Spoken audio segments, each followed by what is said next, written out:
Hi Virgo. Welcome to Aries season. Welcome to your April reading.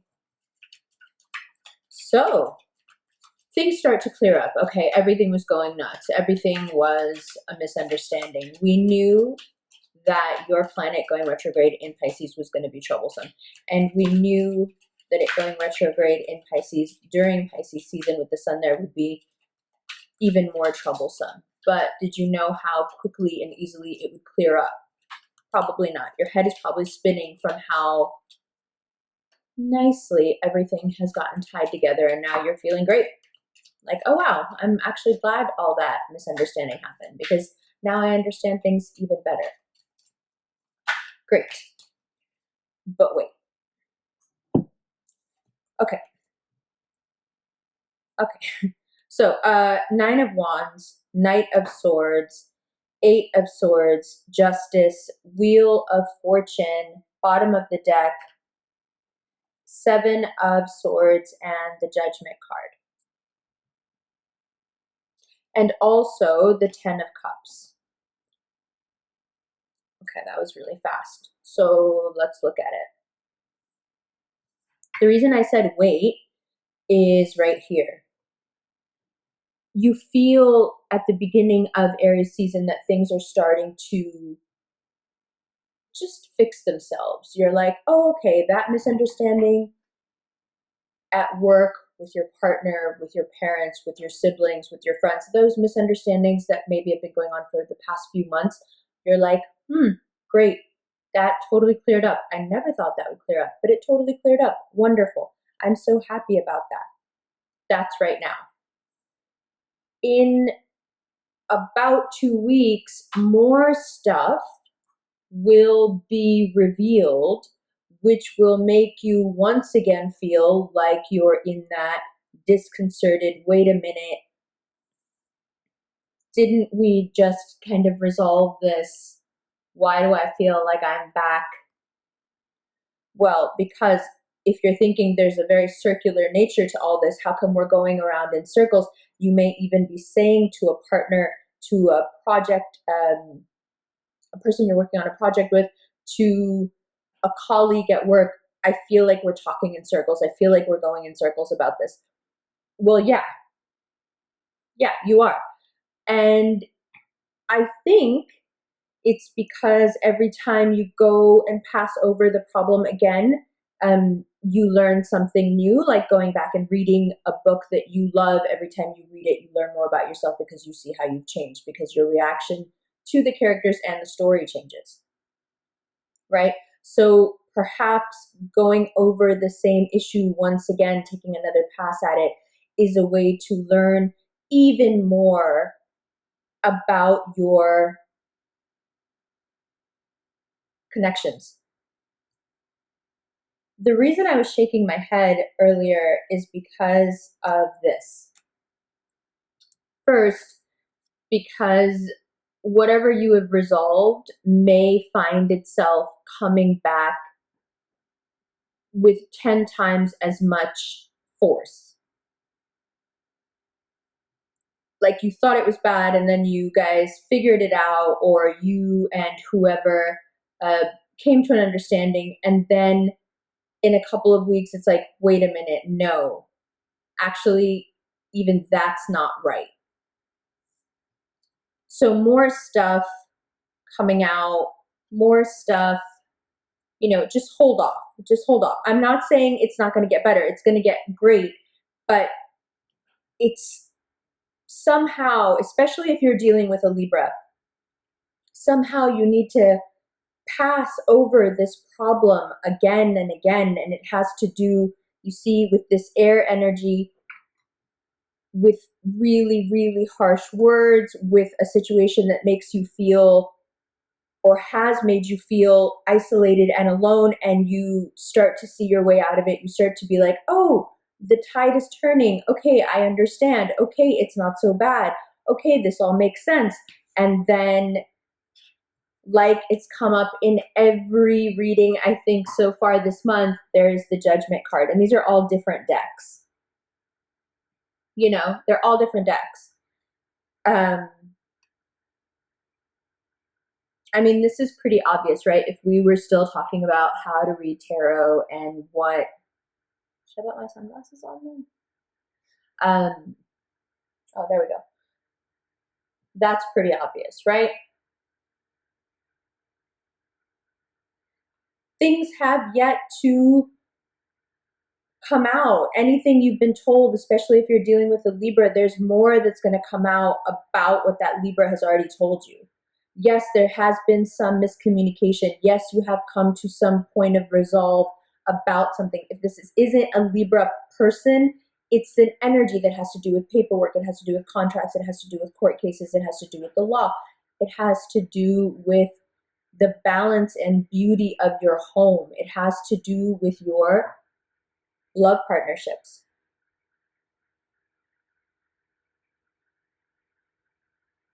And this overwhelming urge coming through in every reading for every sign of needing to say the truth,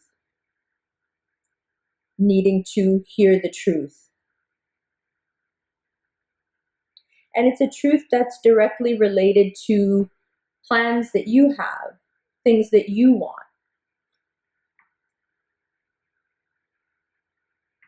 Of course.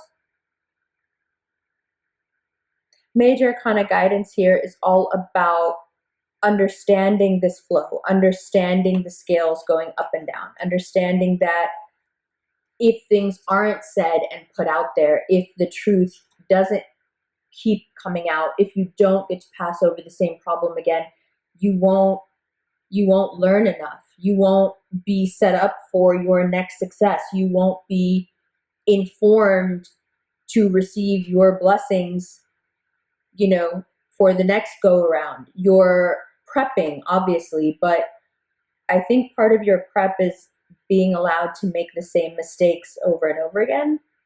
But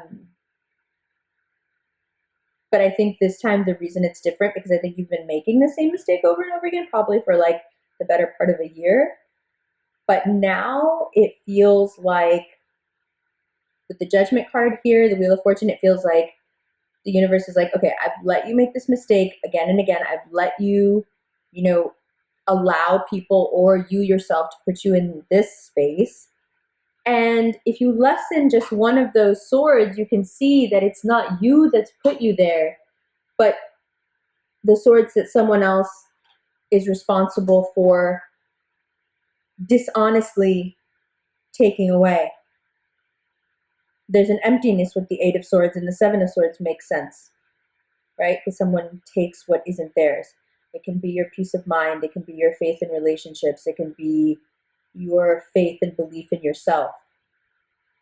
An air energy that's come in and really shaken that part of you. But there is so much to be said, and there is so much reversal of fortune here. And it is going to turn around. That's what the Wheel of Fortune is also about. Of course it's going to turn around.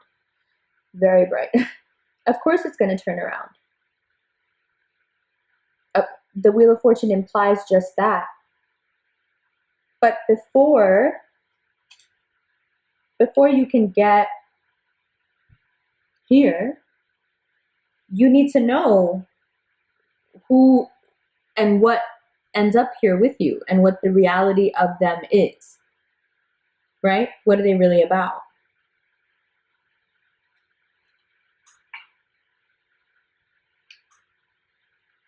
Knight of Swords, watch what you're saying. It's all going to come out too harsh. Justice, Wheel of Fortune, if you have paperwork and, well, in terms of contracts and legal stuff coming up, get somebody else to look at it.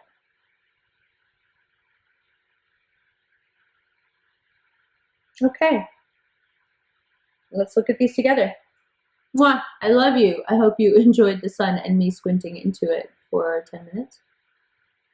I'll see you in a second. Hi, Virgo. Clean, huh? It's good. So, everything about the first part of this reading was like glaringly obvious. The light was so bright that I had to just mess with it until I could even see a little bit of the cards. But I didn't want to redo the reading because the reading is sound.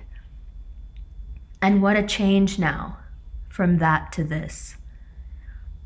I think this is emblematic of the month. I do.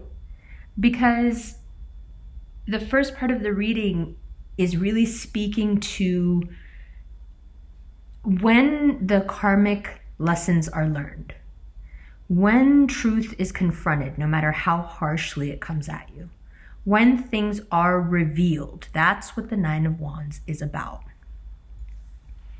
Opportunities, truths, and just in general, things that need to come out. Look how obvious they are. They're right there. The only person who can't see them is him.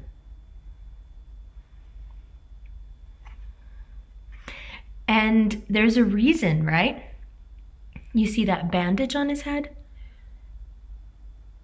He's not quite with it. And you may feel that April starts you off with like a, huh? Because I thought everything was, wait a minute, how are we now? Why am I back here? Like, we figured it out. Everything is good. And then, card of revelation, you can't see it yet. Knight of Swords brings it right to you. Eight of Swords. Back in that, wait a minute, how? Now the bandage is moved from your head to your eyes. And then, boom, karma, justice. Don't worry. It will be okay. It will be really okay. Great, in fact. But maybe your definition of great and the universe's definition of great right now is a little bit different. So for the universe, great is you knowing all the truths. It's you knowing everything that needs to be known, needs to be said, needs to be seen, glaring light on this. Excuse me. And that is a version of great. The universe isn't wrong because it's only after this back and forth that you can truly understand what that is and who that person should be. And if you even want those, you know?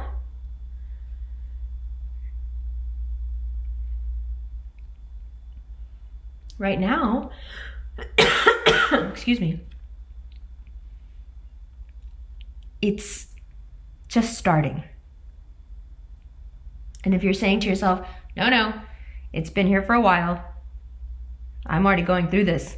I thought everything was fine and then it wasn't and then I thought it was and now we're here. If you're dealing with a Libra, it's interesting what's happening with Libras. They, in their own lives, are doing very well. I'm just wondering what the effect is it's having on others. Because if this is specifically a Libra, you can see how aggressive they're being, huh? And you're like, whoa, wait a minute. Like, where is this coming from? But maybe you have some stuff to say in response, and maybe you don't say it and the universe speaks for you. And what it's going to speak to you is look, open your eyes and look. You know, because this person has their eyes open, but they're not looking. There's that Mars in Gemini just waiting. That's now, by the way.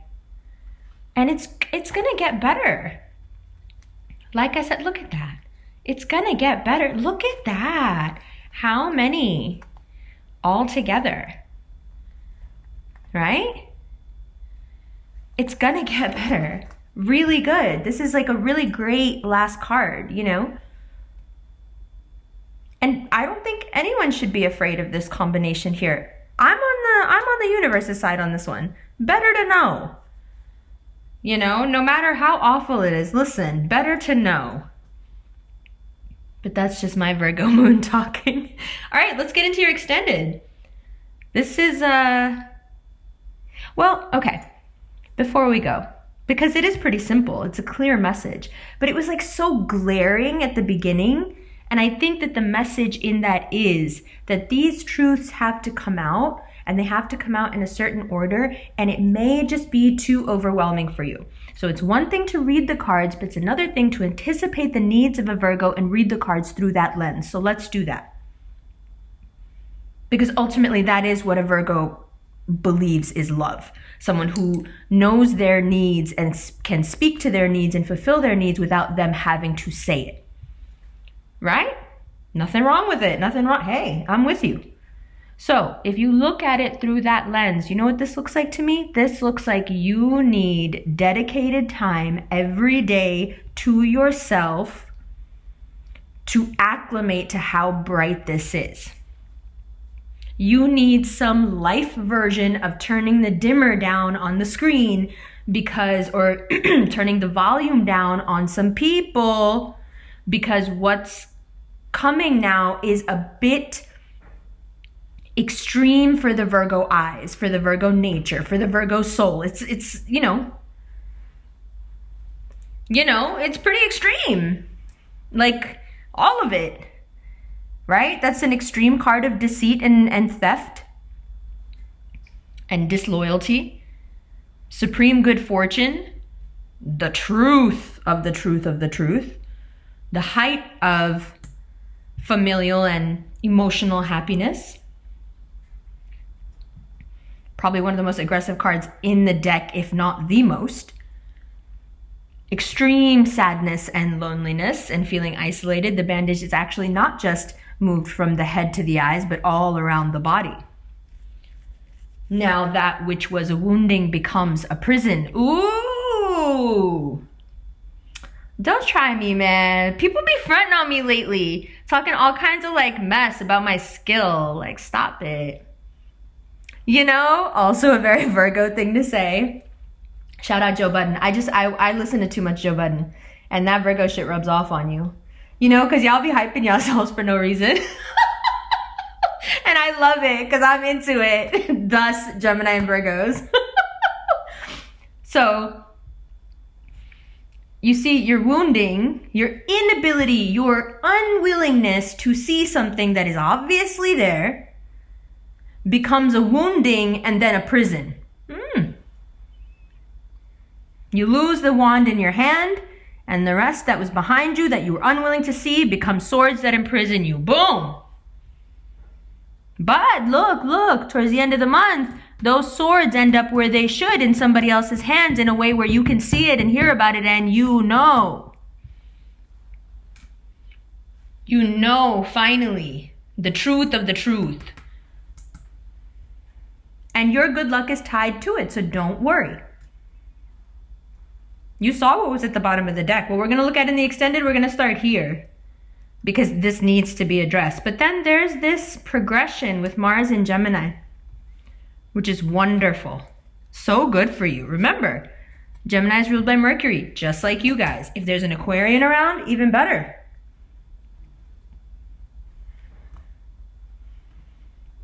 They might be feeling like they want to take another shot at things. Okay. Loves yous. See you in just a minute. Mandatory Virgo shout outs. Don't kill me, you guys. But one, it's been 20 years since The Matrix came out. That in and of itself, I should make a whole video about. Bill and Ted's Excellent Adventure 3, it has gone into production. I think the newest model of the Arch KR GT1 just came out, and John Wick comes out in a few months, John Wick 3. So those are all the Keanu Reeves announcements for your reading, okay? Just big shout out there to the big homie. We love you, man. All right, I'll see you in a minute.